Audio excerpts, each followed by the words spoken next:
ఏదైతే తన తల్లి పైన లేకుంటే సోదరి పైన ఆర్టికల్స్ పెట్టి డ్యామేజ్ చేస్తే వాళ్ళని సమర్థించే పరిస్థితికి వచ్చాడు. అంటే ఆ దిశ ఎవరైనా సరే మనం ఒక విషయం గుర్తుపెట్టుకోవాలి. ఎందుకు ఇలాంటి కఠినమైన చట్టాలు కావాలి, పోలీసు వ్యవస్థ కూడా కఠినంగా ఎందుకు యాక్ట్ చేయాలంటే ఇవన్నీ చూసినప్పుడు మనం గుర్తుపెట్టుకోవాల్సిన అవసరం ఉంది. ఒక వర్రా రవీందర్ రెడ్డి, నేను ఆ పేరు ఇక్కడ చెప్పక్కర్లేదు, కానీ నేరస్తుల పేరు కూడా చెప్పి భయపెట్టకపోతే ఇష్టానుసారంగా తయారయ్యే పరిస్థితి వస్తారు. కొన్నిసార్లు మనం కూడా చర్చించాల్సిన బాధ్యత కూడా ఉంది.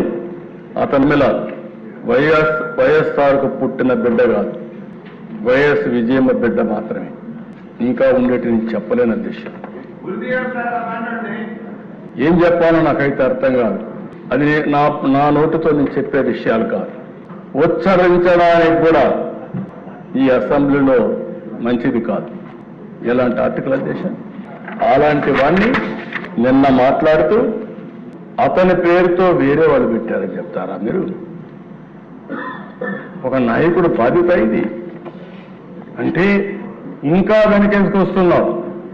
అదే షర్మిల నిన్ను కూడా చెప్తా ఉంది, ఎవరైతే ఈ రవీంద్ర రెడ్డి ఉన్నాడో ఇతను నా మీద పెట్టడంలో అవినాష్ రెడ్డి చెప్పారు, వాళ్ళ పిఏ వీళ్ళందరూ ఉన్నారు కాబట్టి అవినాష్ రెడ్డి గారిని కూడా అరెస్ట్ చేయమని వాళ్ళ సిస్టర్ డిమాండ్ చేస్తుంది.